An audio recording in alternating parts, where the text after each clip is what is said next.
Makkah dan Madinah adalah dua wilayah yang mempunyai keutamaan tertinggi dibanding tempat lain di dunia. Salah satu keutamaan tersebut diharamkannya peperangan di dua kota suci itu. Khususnya kota Madinah memiliki banyak sekali tempat bersejarah yang memiliki keutamaan-keutamaan yang terkait dengan sejarah perkembangan dan penyebaran Islam, di mana Rasulullah SAW menjadikan Madinah sebagai pusat perjuangan dakwah sampai beliau wafat. Setelah Rasulullah berdakwah selama 13 tahun di Makkah, Rasulullah kemudian melanjutkan periode kedua berdakwah dengan hijrah ke Madinah. Ketika proses hijrah inilah Rasulullah SAW melalui tempat-tempat bersejarah yang beliau lalui dan menjadi saksi perjuangan dakwah beliau saat di Madinah. Berikut kami sampaikan tempat-tempat bersejarah di kota Madinah yang sebaiknya umat muslim, khususnya juga jamaah umroh, agar datang berziarah ke tempat-tempat tersebut. Yang pertama adalah Masjid Quba. Masjid Quba adalah masjid yang pertama kali dibangun oleh Rasulullah SAW pada tanggal 8 Rabiul Awal 1 Hijriah. Pada masa itu adalah masa hijrahnya Rasulullah ke Madinah. Masjid Quba ini terletak di luar kota Madinah, tepatnya sekitar 5 km di sebelah tenggara kota Madinah. Masjid Quba yang saat ini tentunya berbeda dengan Masjid Quba pada zaman Rasulullah SAW dulu. Yang saat ini berdiri adalah masjid yang telah direnovasi dan diperluas pada masa kerajaan Arab Saudi. Para peziarah yang mendatangi kota Madinah tidak akan melewatkan untuk berziarah ke Masjid Quba ini, terutama jemaah umrah dari seluruh dunia, karena banyaknya keutamaan yang kita dapatkan ketika kita berziarah dan sholat di Masjid Quba. Dalam sebuah hadis riwayat Ibnu Majah, Rasulullah SAW bersabda, barang siapa yang bersuci di rumahnya kemudian mendatangi Masjid Quba lalu sholat di dalamnya dengan suatu sholat, maka baginya seperti pahala orang yang melaksanakan umrah. Yang kedua adalah Masjid Nabawi. Masjid Nabawi adalah masjid yang didirikan langsung oleh Nabi Muhammad SAW dan berlokasi di pusat kota Madinah.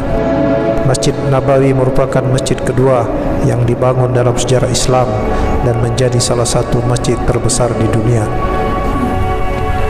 Masjid Nabawi ini juga menjadi tempat paling suci kedua dalam agama Islam setelah Masjidil Haram di Makkah. Masjid Nabawi ini dibangun saat kedatangan pertama Rasulullah di Madinah, yaitu saat masih di unta tunggangannya. Nabi menghentikan perjalanannya di sebuah lokasi yang merupakan tempat penjemuran buah kurma milik anak yatim dua bersaudara bernama Sahal dan Suhail bin Amr, yang kemudian dibeli oleh Rasulullah untuk dibangunkan masjid dan tempat kediaman beliau. Di Masjid Nabawi inilah Rasulullah menjadikan pusat dakwah selama 10 tahun sampai beliau wafat dan dimakamkan di samping Raudhah yang saat ini berada di dalam Masjid Nabawi. Yang ketiga adalah pemakaman Baqi.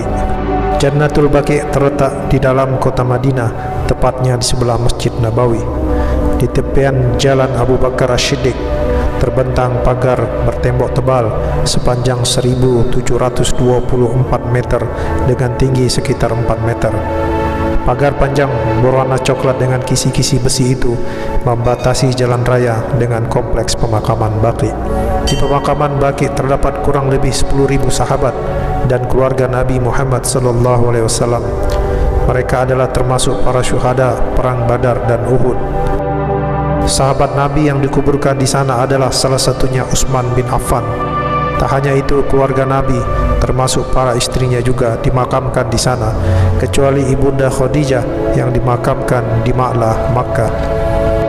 Setiap awal tahun Nabi Muhammad SAW melakukan ziarah ke Baqi. Beliau mendoakan agar semua yang dimakamkan di kompleks pemakaman Baqi diampuni segala dosanya oleh Allah Subhanahu wa Ta'ala. Yang keempat adalah Masjid Qiblatain. Masjid Qiblatain merupakan saksi sejarah dari perpindahan kiblat solat umat Islam. Dahulu Masjid Qiblatain Madinah ini bernama Masjid Bani Salamah. pada bulan Rajab tahun kedua Hijriah, Nabi Muhammad SAW mendapat wahyu untuk memindahkan kiblat dari Baitul Maqdis ke Masjidil Haram. Ketika itu Nabi Muhammad SAW sedang salat menghadap ke Baitul Maqdis di Yerusalem.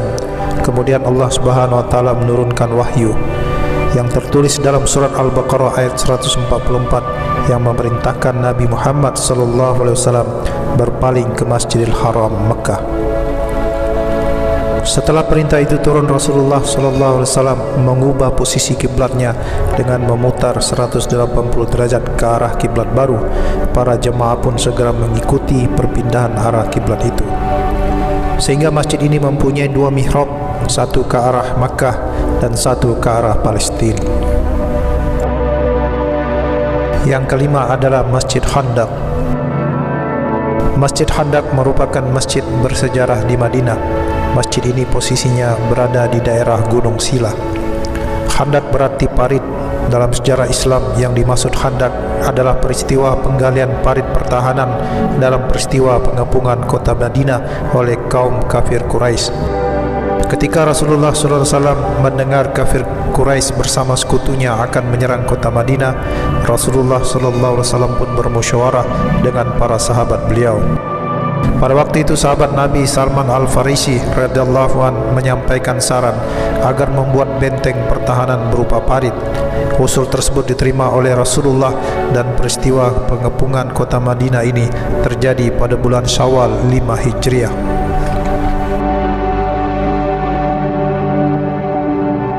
Yang keenam adalah Jabal Uhud dan makam syuhada Uhud.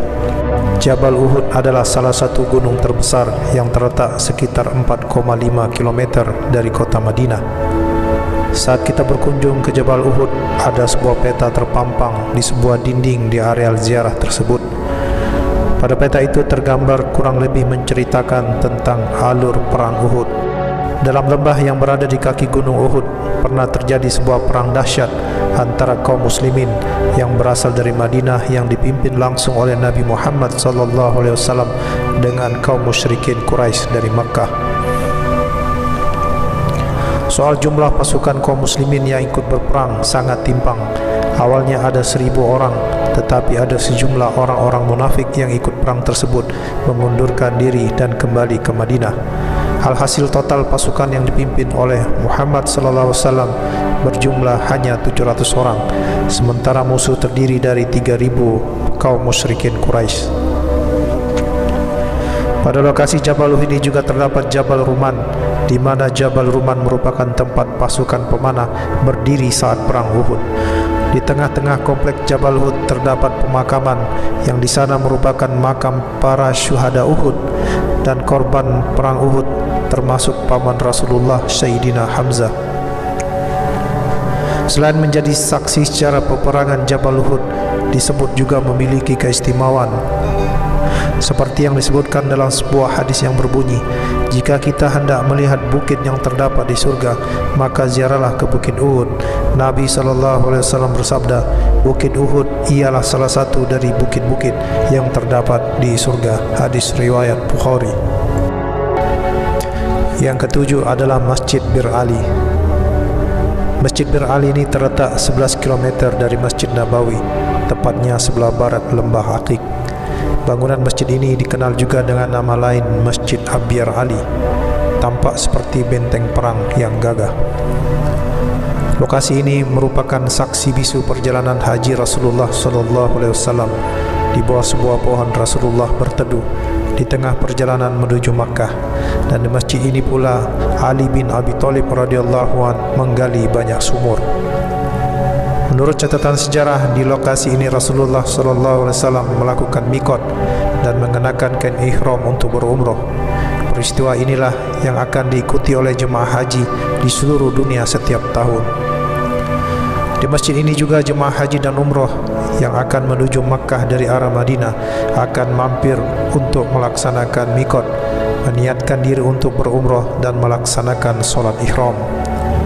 Usai melaksanakan solat sunnah, para jamaah berkumpul dan mulai berniat untuk umroh. Dilanjutkan membaca talbiyah bersama-sama dan berjalan menuju bus untuk selanjutnya melanjutkan perjalanan menuju Mekah dan melaksanakan umrah di Masjidil Haram. Inilah 7 tempat bersejarah yang bisa kita kunjungi saat kita berada di Madinah. Selain mendapatkan keutamaan mengunjungi tempat-tempat tersebut, kita juga mengikuti jejak-jejak Rasulullah SAW pada zaman kenabian. Semoga Allah Subhanahu wa taala pilih kita untuk bisa berziarah ke kota Madinah dan mendapatkan